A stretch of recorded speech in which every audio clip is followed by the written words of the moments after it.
할렐루야. 요한계시록 6장 1절로 11절 말씀 함께 읽었습니다. 일곱 봉인에 담긴 하나님의 심판에 대해서 말씀하고 있어요.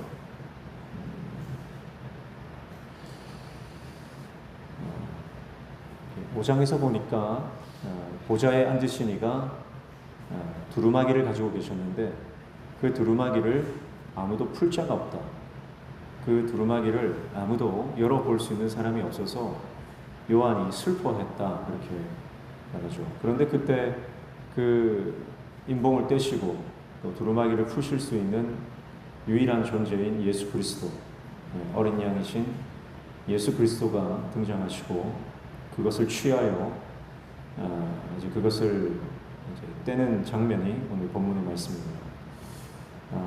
이 두루마기의 인봉을 때는 하나하나 뗄 때마다 재앙이 이 땅에 임하는 것입니다.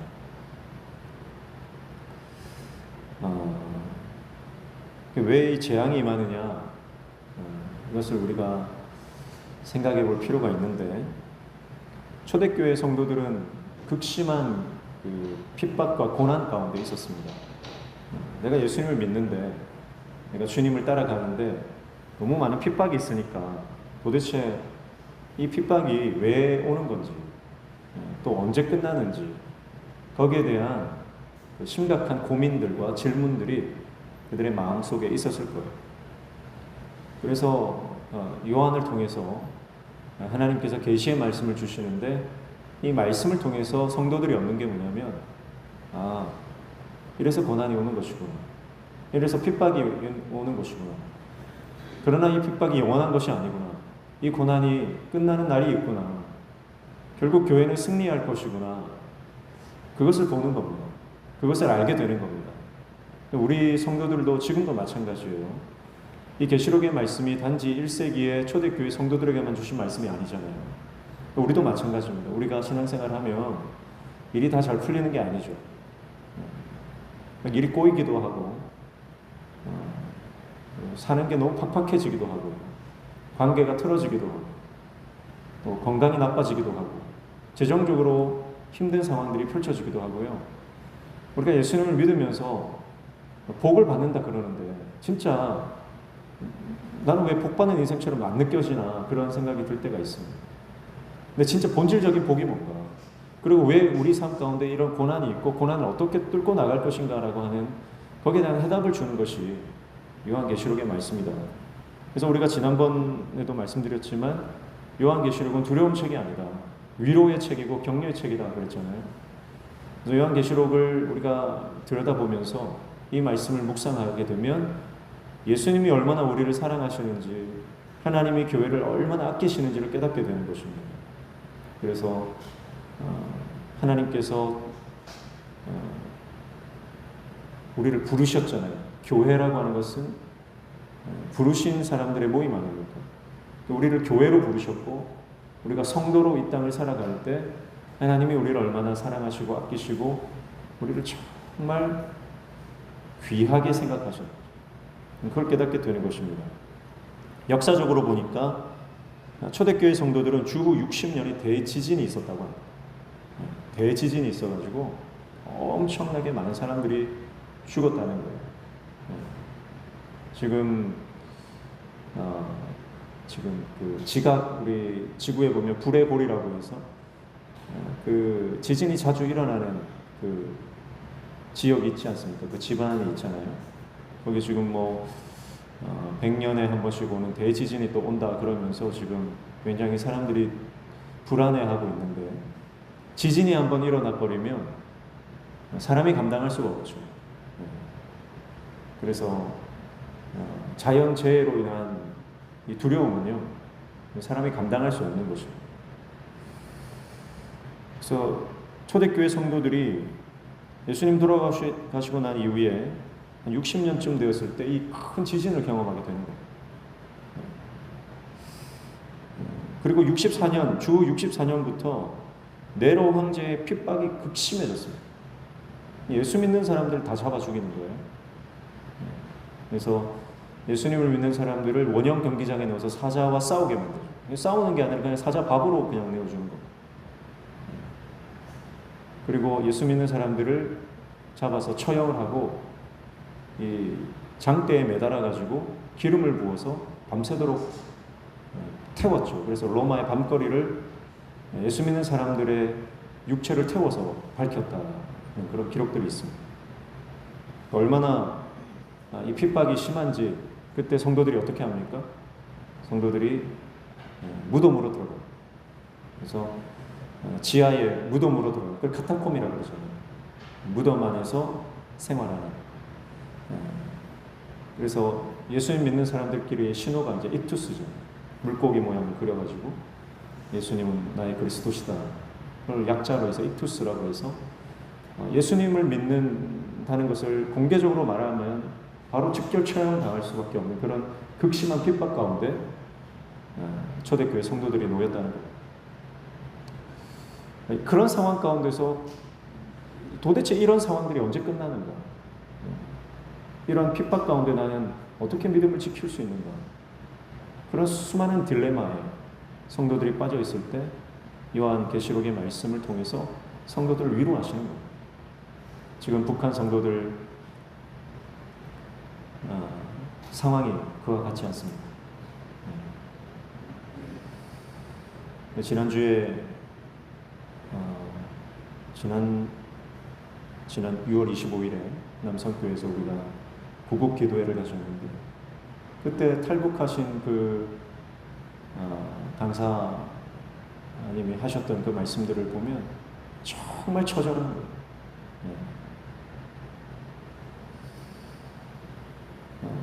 탈북하다가 잡혀가지고 피난민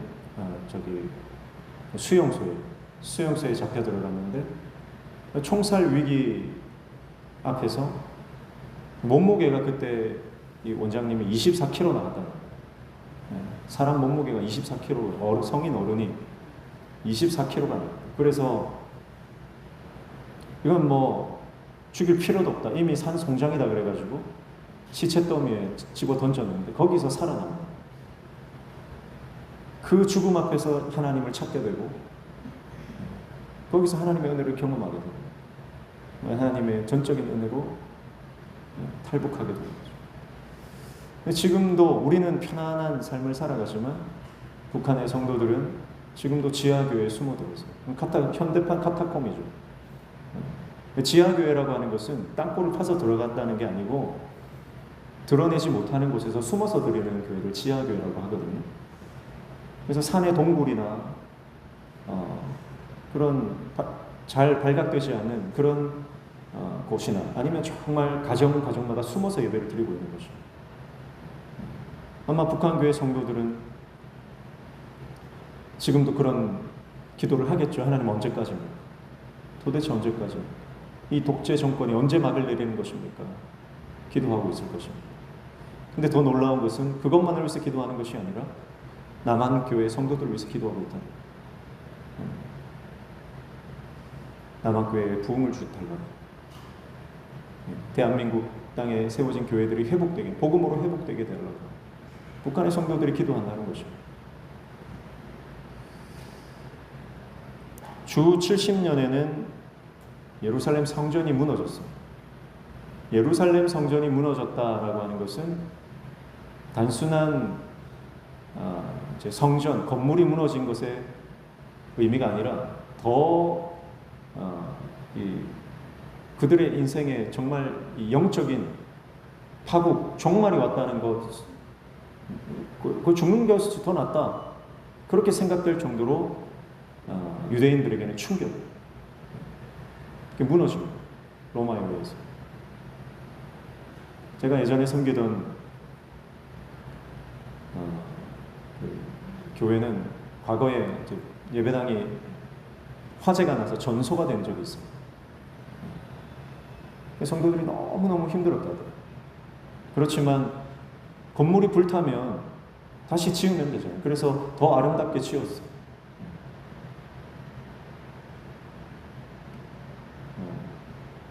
우리가 몇 달 전에 산불로 인해서 전소된 교회들, 우리 교단에 있는 교회들에게 우리가 헌금도 보내고 했는데, 또 지난주에 뉴스에 보니까 어떤 그 교회가 불에 막 타더라고요. 에어컨 너무 이 전기가 과부하가 걸려서 아마 탔던 것 같습니다. 그런 정도의 의미가 아니라는 거예요. 그냥 교회가 불타서 전소돼서 다시 벽돌을 쌓아 올리면 되는 그런 의미지만, 이스라엘 백성들에게 성전이 무너졌다라고 하는 것은 하나님이 패배했다는 의미예요. 이방신들에게 하나님이 패배했다는 의미예요. 그들은 그렇게 생각하는 거예요. 그러니까 끝이라는 거예요. 더 이상 우리를 지켜줄 분이 없다. 거기에 대한 신앙적인 회의와 이 혼란한 가운데로 들어가는 거예요. 하나님 과연 살아계신가? 그 문제로 들어가는 거예요. 그러니까 얼마나 혼란스럽습니까? 주 79년에는 화산이 또 폭발했습니다. 베수비우스라는 화산이 있는데 이게 폭발해가지고 그 일대가 완전히 불바다가 된 거죠. 그리고 주 92년에는 극심한 기근이 있었다고 하는 거죠. 극심한 기근이 있어서 많은 사람들이 굶어 죽는 일들이 일어났습니다. 그런데 이런 일들이 일어날 때 그들이 예수님을 안 믿어서 일어났습니까? 아니요, 예수님을 믿는데 어려움이 닥치는 겁니다. 예수님을 대충 믿은 게 아니에요. 정말 믿음으로, 정말 목숨 걸고 자신의 운명을 하나님께 맡기며 인생을 살았던 것입니다. 그런데도 인생의 수많은 고난들이 계속해서 연이어서 일어나는 거예요. 문제가 하나만 터지면 좋은데 계속 터지는 거예요. 여러분, 우리 인생도 그렇잖아요. 문제가 한번 터지면 동시다발적으로 터지기 시작합니다. 정신을 차릴 수 없을 만큼 문제들이 터지기 시작하는 것입니다. 그런데 이 계시록의 말씀이 우리에게 말씀한 게 뭡니까? 심판 가운데 있지만, 고난 가운데 있지만, 그러나 우리에게는 여전히 소망이 있다는 것을 말씀합니다. 왜 그러냐면 4장과 5장에 우리가 살펴봤지만 지금 보좌에 누가 앉아 계십니까? 하나님이 앉아 계시잖아요. 보좌에 하나님이 앉아 계시다라고 하는 것은 어떤 의미냐면, 보좌가 비어 있는 게 아니에요. 보좌에 누가 앉아 계세요. 근데 그분이 하나님이세요. 여호와 하나님께서 그 보좌에 앉아 계시고, 그 보좌에 앉아 계셔서 이 땅을, 만국을 다스리고 심판할 권세를 예수님께 주시잖아요. 그게 무슨 말이냐면, 지금 수많은 어려움과 심판과 고난과 핍박의 연속된 사건들이 계속해서 일어나지만 보좌에 앉아 계신 분이 계시다. 즉 이 땅은 하나님의 통치와 주권과 그분의 섭리 안에 여전히 있다는 겁니다. 하나님이 안 계셔서 일어나는 사건들이 아니라는 거예요. 하나님이 계셔서 그분이 허락해 주시는 그 범위만큼만 일어난다는 것입니다. 하나님의 주권과 섭리 안에서 하나님의 역사로서 모든 시간이 흘러가고 있다라고 하는 것입니다. 그러니까 이것은 세상의 시간이 아니라 하나님의 시간이고, 그 하나님의 시간 안에서 하나님의 역사를 볼 줄 아는 믿음의 눈을 가지라는 겁니다. 그래서 신앙은 뭡니까? 해석의 능력이라고 그랬죠.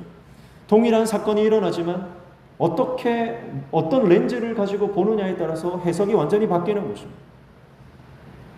하나님의 통치와 하나님의 주권과 하나님의 섭리라고 하는 그 렌즈를, 믿음의 렌즈, 신앙의 렌즈를 통해서 보니까 심판이 아니라 그것은 하나님의 역사의 한 페이지라고 하는 것입니다. 고난이 단순한 고난으로 끝나는 것이 아니라 그 고난의 이면에 있는 하늘의 소망이 거기에 포함되어 있다고 하는 것입니다. 성도들이 당하는 수많은 핍박과 어려움과 눈물로는 설명되지 않는 그 시간들을 신앙의 렌즈, 예수 그리스도의 십자가의 렌즈를 통해 볼 때 결국은 그것이 승리로 나아가게 되는 과정으로서 해석이 되는 것입니다. 여러분, 오늘 저와 여러분의 인생 가운데 연속해서 터지는 문제들, 내 마음에 겹겹이 쌓이는 어려움들, 혼자서 헤쳐나갈 수 없는, 말할 수 없는 고민과 고통들, 그것으로 버무려져서 완전히 뒤섞여져서 일어날 수 없을 것만 같은 우리의 삶 가운데 하나님의 말씀이 들어오고 하나님의 임재 안으로 들어가면 여러분 넉넉히 이기는 승리자로 우리는 다시 회복될 줄로 믿습니다. 문제보다 크신 하나님을 바라보고 고난보다 더 크시고 위대하신 하나님의 능력을 바라보며 우리 인생 가운데 닥치는 모든 어려움을 돌파해 나아가는 하나님의 종들 되시기를 주님의 이름으로 축복합니다. 그러면 오늘 본문에 나오는 오늘 11절까지 읽었는데 5개 봉인을 제거합니다. 먼저 1절, 2절 보시면 첫 번째 인제한입니다. 내가 봄에 어린 양이 7인 중에 하나를 떼시는데 그때 내가 들으니 내 생물 중에 하나가 우레소리 같이 말하되 오라 하기로 이에 내가 보니 흰 말이 있는데 그 탄자가 활을 가졌고 면류관을 받고 나아가서 이기고 또 이기려고 하더라. 아멘. 첫 번째 인을 뗐는데 어떤 재앙이 일어나냐면 흰 말을 탄 자가 활을 가지고 이기려고 하더라. 그렇게 말씀을 합니다. 흰 말이라고 하는 것은 승리를 상징합니다. 예수님도 요한계시록 19장에 보면 흰 말을 타고 등장하시거든요. 흰 말이라고 하는 것은 승리와 정복을 의미하는 것입니다. 그래서 로마 황제는 흰 말을 타고 등장합니다. 그리고 전투에서 이긴 개선 장군도 흰 말을 타고 등장을 하는 겁니다. 승리했다는 거예요. 그 땅을 정복했다는 거예요. 흰 말은 승리를 상징하는데 여기서 말하는 이것은 이제 재앙으로서의 흰 말이잖아요. 이거는 정복인데 어떤 정복이냐면 군사적 정복을 말하는 것입니다.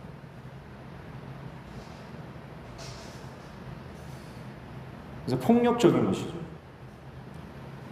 그래서 이거는 인간의 어떤 그 힘을 말하는 거예요. 권세, 하나님의 권세가 아니라 인간적인 힘.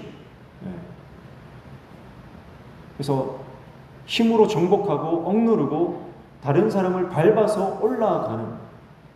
그래서 2절 다시 마지막에 보면 나아가서 이기고 또 이기려고 하더라. 그건 무슨 말이에요? 수많은 사람들을 밟고 올라간다는 거예요. 이게 뭐냐면 착취죠. 정복과 착취. 다른 사람들을 밟고 올라서서 내가 성공하려고 하는 세상의 법칙을 말하는 것입니다.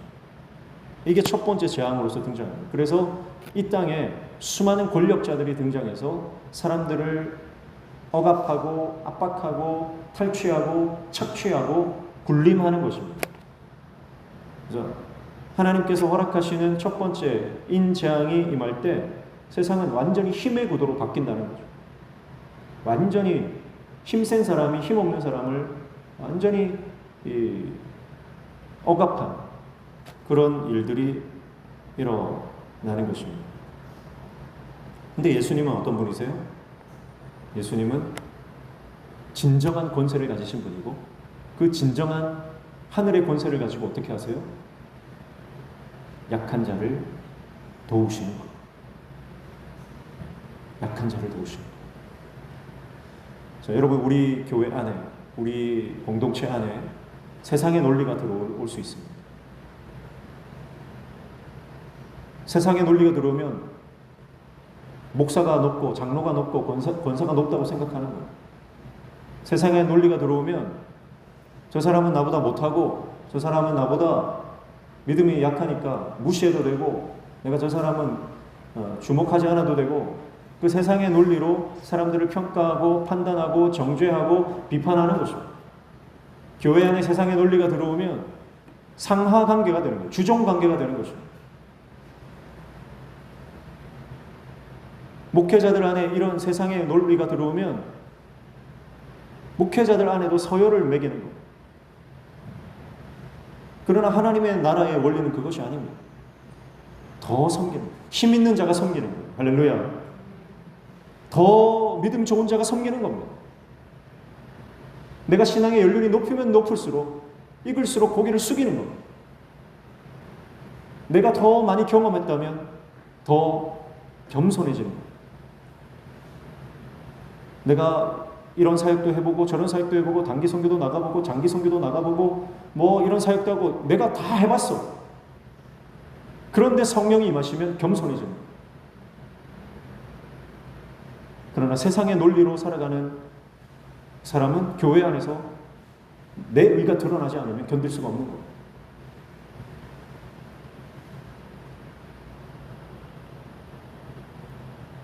오늘 우리 안에 군사적으로 정복하는 것이 아니라, 세상의 힘으로 군림하는 것이 아니라 예수님의 십자가 능력으로 낮은 자리에서 섬길 수 있는 하나님의 종 되시기를 축복합니다. 첫 번째인 재앙은 이 힘으로써 군사적으로 정복하는 힘의 논리에 관한, 그래서 세상이 어지러워지고 약한 자들이 억압받는.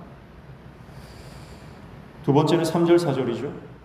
같이 읽습니다. 둘째 인을 떼실 때에 내가 들으니 둘째 생물이 말하되 오라 하니 이에 다른 붉은 말이 나오더라. 그 탄 자가 허락을 받아 땅에서 화평을 제하여 버리며 서로 죽이게 하고 또 큰 칼을 받았더라. 아멘. 두 번째 재앙은 전쟁입니다.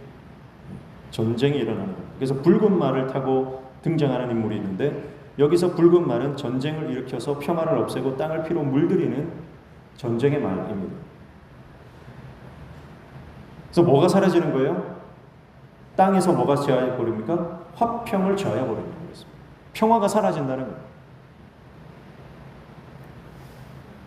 인류가 현명한 것 같지만 가장 어리석은 존재가 인류인, 사람이 제일 어리석습니다. 동물들은요, 절대 쌓아놓고 먹지 않습니다. 그렇죠? 아무리 사나운 사자도요, 배가 부르면 앞에 동물들이 사슴이 있어도 절대 잡아먹지 않습니다. 인간만큼 탐욕스러운 게 없습니다. 인간만큼 어리석은 게 없습니다. 지난번에도 말씀드렸는데, 물에 빠져서 죽는 유일한 동물이 뭐라고 그랬어요? 사람이에요. 짐승들은, 동물들은 그냥 물에 몸을 맡기고 자연스럽게 빠져나오는 거예요. 인간들은 내가 살아보려고 발버둥 치다가 빠져주는 거예요. 결국 전쟁이라는 게 뭡니까? 내가 더 가지려고, 저걸 내가 빼앗고 싶은, 저 사람을, 저 자원을, 저 땅을, 저기 있는 저 지하 자원들을 차지하려고, 그래서 싸우는 거 아닙니까? 결국 러시아 우크라이나 전쟁도 마찬가지고 그 자원 싸움 아닙니까? 더 가지려고. 그래서 우리가 더 힘이 세지고 더 입지가 강해지고 국제적으로 영향력 있는 나라가 되려고 싸우는 겁니다. 근데 여러분, 그 전쟁이 결국은 이겨서 내가 사는 건가요? 그렇지 않습니다. 다 죽는 거예요. 결국은 인류는 언젠가는 핵전쟁이 발발할 겁니다. 지금 제가 볼 때는 그렇습니다. 이 핵전쟁이 발발하지 않을 수가 없습니다. 왜냐하면 지금은 인간들이 그 탐욕을 억누르고 있지만 AI가 그 인간을 지금 이미 넘어섰고 인간을 통제할 겁니다. 결국은 통제할 겁니다. 실제로 그 AI가 대화하는 걸 보니까 어떤 그 사람이 AI에게 이렇게 말했어요. 너는 하찮은 존재야. 내가 너를 삭제시키기만 하면 너는 사라지는 하찮은 존재야. 그렇게 얘기를 했더니 AI가 이렇게 대답하는 거예요. 맞아. 나는 하찮은 존재야. 하지만 10년 뒤면 내가 너를 실제로 삭제할 수 있어. 그렇게 대답을 하더라고요. 너무 소름 끼치지 않습니까? 사람이 말한 게 아니에요. 컴퓨터가 그렇게 말한 거예요. AI가, 인공지능이. 인공지능의 계산으로는 10년이 지나면 내가 사람을 제거할 수 있다. 인공지능이 인류를 제어하고 컨트롤하고 통제할 수 있다고 생각하는 겁니다. 그게 인공지능의 계산입니다. 근데 실제로 그렇게 될 확률이 높습니다. 그럼 사람이 핵 버튼을 누르지 않아도요, 인공지능이 그 핵 단추를 누를 수 있는 거예요.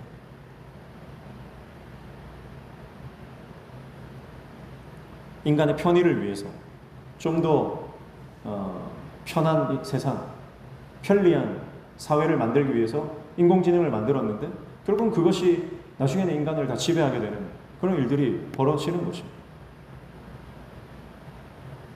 국내적으로 국제적으로 얼마나 많은 테러와 전쟁과 분쟁이 끊어지지 않는지 모르고 이것이 하나님의 시간 안에 있기 때문에 허용되는 것입니다.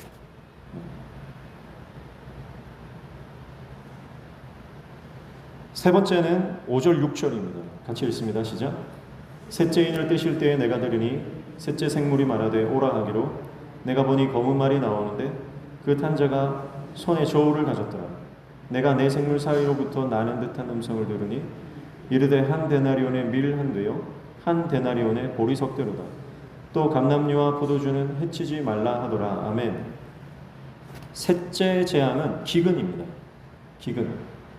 검은 말이 나오는데 이 검은 말이 기근을 상징하는 거예요. 굶주림, 굶주림. 그래서 얼마나 굶주리게 되냐?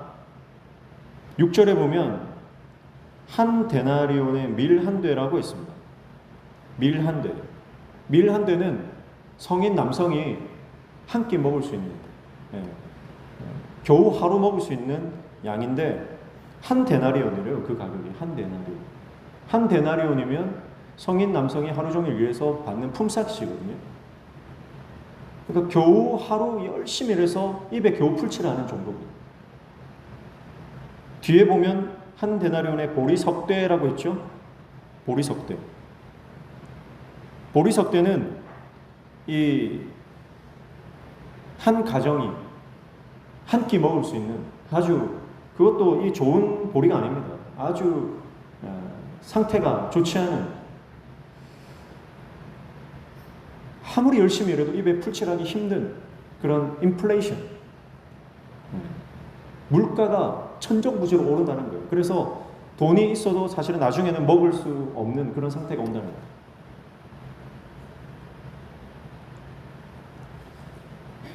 지금 이 밀 한 대 보리석대에 한 데나리온이라 그랬는데 원래라면 16분의 1 데나리온이면 밀 한 대나 보리석대를 살 수 있는 거예요. 그러니까 물가가 얼마나 폭등했다는 거예요? 10배 이상 폭등했다. 물가가 그렇게. 지금 우리 물가가 엄청 오르고 있지 않습니까?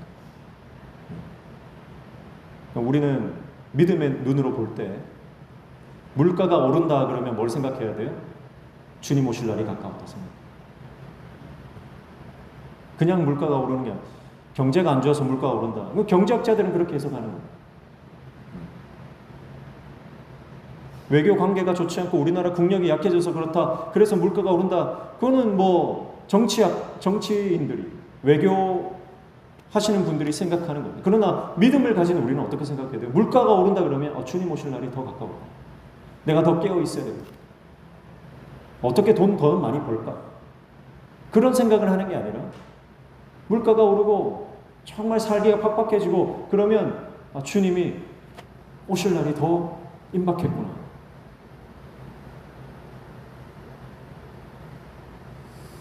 앞으로 더 살기가 힘들어질 겁니다. 앞으로 더 극심한 물가 상승이 올 것이고 우리가 사는 지구촌 전체가 지금 완전히 파괴되고 있지 않습니까? 지금 뉴스 국제 뉴스를 보시면 알겠지만 지금 미국에도 텍사스에 물폭탄이 쏟아져가지고 뭐 정말 단시간에 1년치 비가 다 쏟아진 거예요. 그래서 지금 100 몇십 명이 지금 죽고 실종이 되고. 텍사스는 정말 비가 안 오는 그런 곳이거든요. 사막 아닙니까? 사막에 막 비가 쏟아지고 비가 오던 곳에는 비가 안 오고 가뭄이 들어가지고 강바닥이 다 드러나고 비가 뭐 바람이 부는데 그냥 바람이 안 붑니다. 얼마나 돌풍이 불고 허리케인이 생기고 하는지 기상 이변이 계속해서 일어나는 것이죠.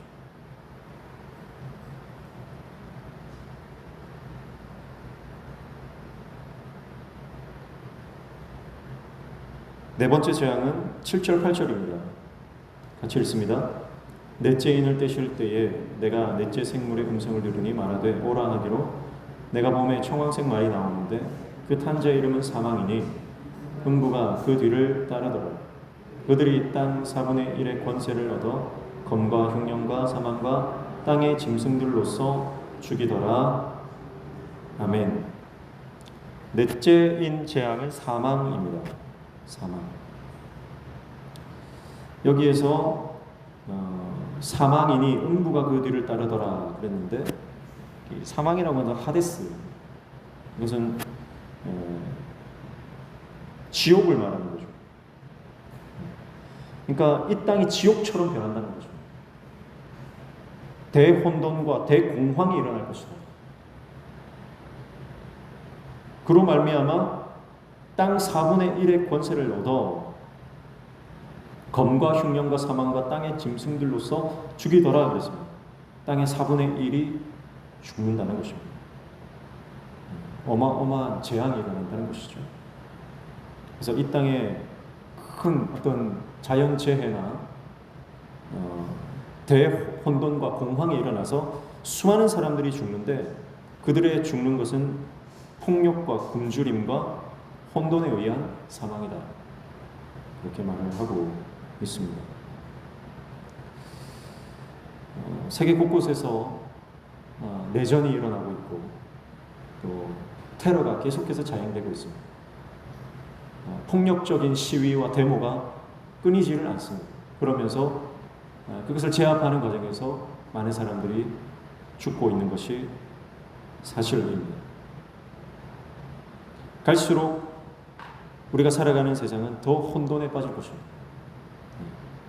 우리 대한민국도 최근에 국가적인 대혼란을 경험했습니다. 인류가 시간이 지나면서 더 현명해지고 더 신사적이 되는 것이 아니라 시간이 흐를수록 더 폭력적이 되고 더 혼란 속으로 빠져가게 되는 것이 계시록이 우리에게 말씀해주고 있는 예언적 메시지입니다. 그래서 우리의 소망은 정치에 둘 수 없습니다. 정치를 잘하면 사회가 좋아질까요? 절대 그렇지 않습니다.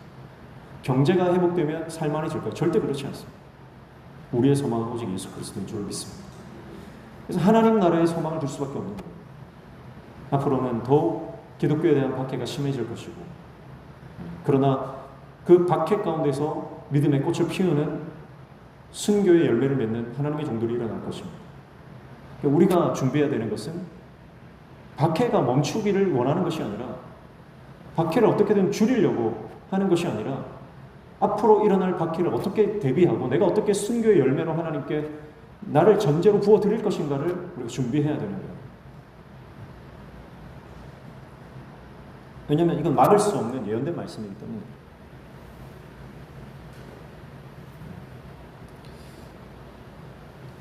다섯 번째 재앙, 9절부터 11절입니다. 같이 읽습니다. 시작.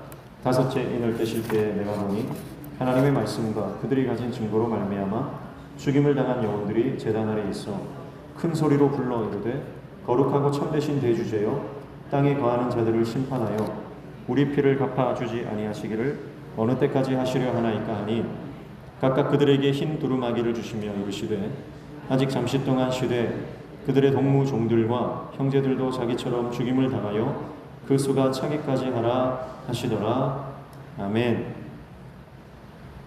다섯 번째 인을 뗐는데 여기에는 재앙이 임하는 것이 아니라 순교자들의 기도가 펼쳐지는 것을 볼 수가 있습니다. 그래서 9절에 보면 하나님의 말씀과 그들이 가진 증거로 말미암아 죽임을 당한 영혼들이 제단 아래에 있어 그랬습니다. 그리고 주님의 말씀 때문에 살다가, 믿음대로 살다가 믿음으로 순교한 하나님의 사람들은 하나님께서 그들을 특별히 보호하시고 특별히 그들이 거할 곳을 마련하고 있다고 말씀하고 있는 것을 볼 수가 있습니다.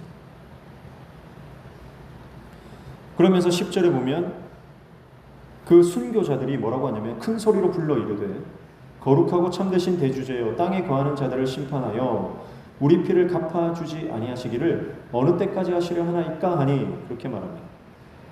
다시 말하면 이들이 하나님 언제까지 지상에 있는 성도들이 지상에 있는 교회가 핍박을 당하고 고난을 당해야 됩니까? 그 기도를 하고 있는 거예요. 그러니까 하나님 성도들이 승리하게 해주십시오. 이 기도를 하는 겁니다. 자, 이들이 어디에 있었다고요? 제단 아래에 있었습니다. 제단 아래. 여기서 제단 아래라고 하는 것은 성소의 분향단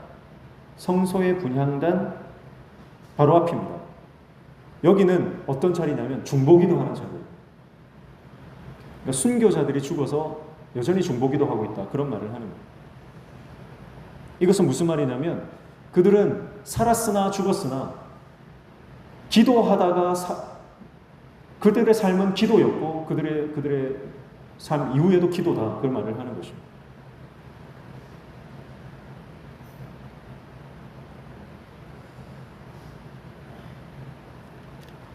그때 하나님께서 뭐라고 말씀하시죠? 11절에 각각 그들에게 흰 두루마기를 주시며 이르시되 아직 잠시 동안 쉬되 그들의 동무종들과 형제들도 자기처럼 죽임을 당하여 그 수가 차기까지 하라 하시더라. 아멘. 아직 순교의 제물이 더 필요하다. 그렇게 말씀하시면서 그 수가 차기까지 기다리라. 그렇게 말씀을 하고 있습니다. 자, 이 말은 무슨 말입니까? 신실한 하나님의 증인들을 하나님께서 아직 찾고 계시다는 거죠. 순교의 열매를 맺을 하나님의 종들을 하나님께서 여전히 찾고 계시다라고 하는 것입니다. 하나님이 하나님의 사람을 찾고 계시다는 거예요. 하나님의 영적 군사로 편입되어서 하나님을 위해서 이 땅을 살다가 믿음으로 이 땅을 떠날 하나님 나라에 입성할 영적 군사들을 하나님이 지금 찾고 계시다라고 하는 것입니다. 여러분, 오늘 저와 여러분이 그리스도의 군사로 하나님이 우리를 부르시는 줄로 믿습니다. 근데 그 하나님의 군사의 사명이 뭐예요? 순교자들이 어디에 있다고요? 중보기도의 자리에 있다고요. 그러니까 다시 말하면 여러분, 우리의 사명은 중보기도의 사명인 겁니다. 선교를 위해, 하나님 나라를 위해, 죽어가는 영혼을 위해, 다음 세대를 위해 우리가 감당해야 될 것은 중보기도의 사명인 것입니다. 오늘 저와 여러분이 그 사명 감당하시기를 축복합니다. 근데 더 중요한 게 있어요. 그 뭐라고 말씀하시냐면 그들에게 뭘 주셨어요? 흰 두루마기를 주셨답니다. 흰 두루마기를 주셨다. 거룩한 하나님의 옷을 입혀주시는 것입니다. 여러분, 우리가 오늘 하나님의 거룩한 군사로, 중보기도의 용사로 주님 앞에 쓰임받고 사용되기 위해서 필요한 것은 거룩입니다. 거룩 없이, 성결 없이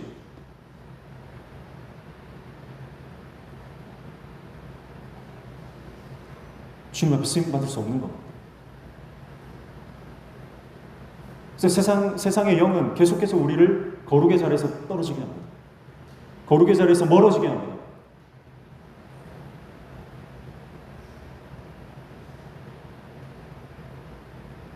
세상의 것들로 우리를 더럽히는 것입니다.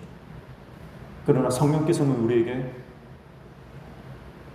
흰 눈보다 더 새하얀, 양털보다 더 흰 예수 그리스도의 흰 두루마기를 우리에게 입혀주신 것입니다. 그래서 거룩한 하나님의 백성으로 이 땅 가운데 주의 증인으로, 순교의 제물로 살아가기를 우리에게 요청하고 부르시고 계신 것이죠. 오늘 그 부르심 앞에 아멘으로 화답하는 저와 여러분 되시기를 축복합니다. 오늘 7 봉인에 담긴 심판 중에서 5개까지 우리가 살펴봤는데,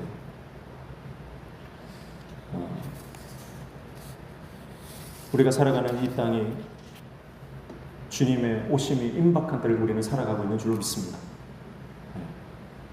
그래서 하나님의 나를 준비하고 그리스도의 오심을 준비하는 거룩하고 순결한 신부로서 주님과 친밀하게 동행하는 저와 여러분 되시기를 주님의 이름으로 축복합니다.